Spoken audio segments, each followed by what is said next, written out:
ሰዎች ግን ሆይ ሆይ ሆይ ሆይ ብለው ሊያስበሉት ነው። ልጅ ያሳዝነኛል።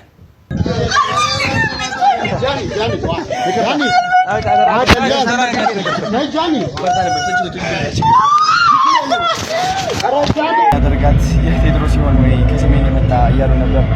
እንጃ እሱ ነኝ አይደለሁኝም አላውቅም። ልጁ ምስኪን ይመስላል። አሩን ነው ምን ከኔ ጋር ምንም ግንኙነት የለንም። ምስኪን ይመስላል። ሰዎች ግን ሆይ ሆይ ሆይ ሆይ ብለው ሊያስበሉት ነው። ልጅ ያሳዝነኛል። ያ ኮከብ የሌለው ኢትዮጵያ ላይ ፋኖ ስለሚይዘው እንደ ወንጀል ነው የሚታየው። በግልጽ ነው የምነግርህ። ብልጡን ያራዳ ልጅ አትበላ በባዶ ሜዳ። እዚህ ጋር አረንጓዴ ቢጫ ቀይ አድርጎ እዚህ ጋር ኮከብ ቢያደርግ ኖሮ እርግጠኛ ነኝ ማንም አይነካው። ስለዚህ ጥሩ ነው ብዬ አስባለሁ። ስለዚህ ያንን እላለሁ። ሌላው በደንብ ነው የሚያዩ። ምክንያቱም ሁሉ ኢንተርቪው አለ፣ የምትሰራቸው ነገሮች አሉ። አሁን ወደ ጥሩ ነገር እየመጣ ነው ልጁ። የድሮ ሀቢቱን የድሮ ኢንተርቪው ላይ የሚያደርጋቸው ነገርና አሁን የሚያደርገው ኢንተርቪው የሰማይ እና የምድር ልዩነት አለው። ከአምሰለት ጋር የሰራው ኢንተርቪው ኮምፕሊትሊ በፊት ከሰራቸው ኢንተርቪዎች የተሻለ ነው። በጣም ጥንቃቄ ያለበት ማስተዋል ያለበት ምን ያለበት ሰርቷል።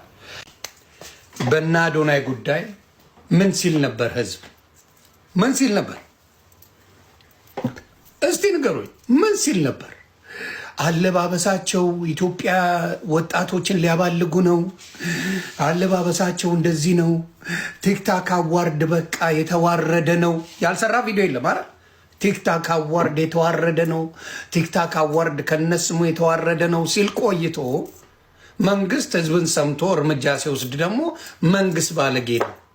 የእኛን ህዝብ ማስደሰት አችልም ብራታ። የእኛን ህዝብ ማስደሰት በፍጹም አይቻልም። ኢምፓስብል። የእኛ ህዝብ የመጨረሻ አስቸጋሪ ሰይጣን የሚበልጠው ህዝብ ነው ስትሉ አልነበር? እስቲ ንገሩኝ። እያንዳንዱ ወጥቶ መንግስት እንደዚህ አይነት የተዋረደ ነገር በኢትዮጵያ ሲሰራ ዝም ብሎ ቁጭ ብሎ ያለ እያላችሁ ስትሳደቡ አልነበር? ነበር አልነበረ? ነበራችሁ። አዋርድ የተባለው እውነትም ከነስሙ አዋራጅ ነው፣ ውርደት ነው። ቲክታክ አዋርድ እያላችሁ ስትሳደቡ አልነበር? እንደው አልነበራችሁ? አበሻን ማስደሰት አትችልም። የፈለገ ነገር መንግስት ሰምቶ የህዝብን ድምፅ ሰምቶ ቆይ አስሬ ምርመራ አረግባቸዋለሁ ሲል ኧረ በለው መንግስት እኮ ማለት ይላል። የእኛ ህዝብ ማስደሰት አይቻልም። መንግስት ህዝብን አትስማ። የምትፈልገውን እርምጃ እኔው 80% ከመንግስት ጋር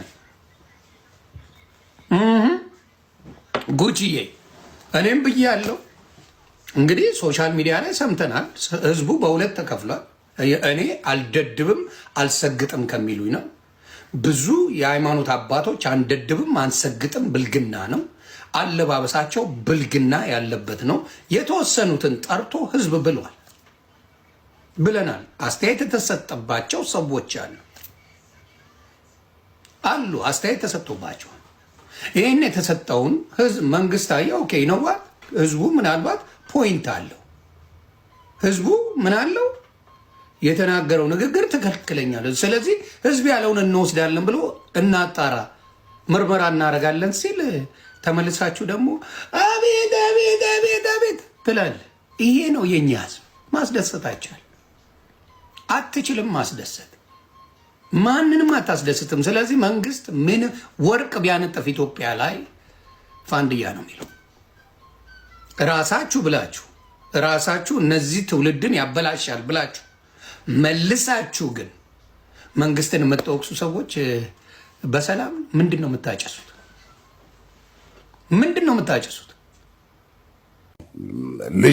የልጁ እንትን አለ። አሁን ምንድነው እሱ የገለጸበት መንገድና ሌላው ተመልካቹ የተረዳበት መንገድ የተለያየ ሊሆን ይችላል። ብዙ ጊዜም እንደሚለው ደጋግሞም እንደሚናገረው እንዲህ ማለቴ ጠንክሩ፣ ጎብዙ፣ ለወሬ ለይሉኝታ ለምናምን እንትን አትበሉ ምናምን ምናምን ነው የሚለው። ይሄ መንገዱ ነው እና ይሄ ደግሞ ህዝቡና ጀኔሬሽኑ ወጣቱ ምናምን ተከትሎ እንዴት እንደሚያብድ አይታል። ልጁም ሲሸለም ነበር፣ እኔ ነበርኩ ሸለም። ሶስቱንም የቲክቶክ አዋርድ ሸላሚ እኔ ነኝ። አሁን እስር ቤት ነው። ትልልቁ ነው የትም ሊሆን ይችላል። እሱ ችግር የለውም። እንግዲህ እሱ ነገ ተነገ ቃሉን መጠቀም ያልፈለከው ምናልባት እሱ ላይ የመጣ እስርም እንደው እንዳያዘነብል ነው። አይ እኔ ብዙ ፈቃደኛም ስላልሆንኩ ነው። እኛም በግልም ነግረነዋል። ከዛ በኋላ እንዴት ተሳስቶ ደግሞ እንደገና ትንሽ ከፍ አድርጎ እንደተናገረው አላውቅም እንጂ ልክ አይደለም ይሄ እንደዚህ ይሄ ባይሆን ጥሩ ነው። በቃ ይቀር፣ ሌላውን ነገር መስራት ይችላል። ምክንያቱም በጣም ብዙ ነገሮች ይሰራሉ።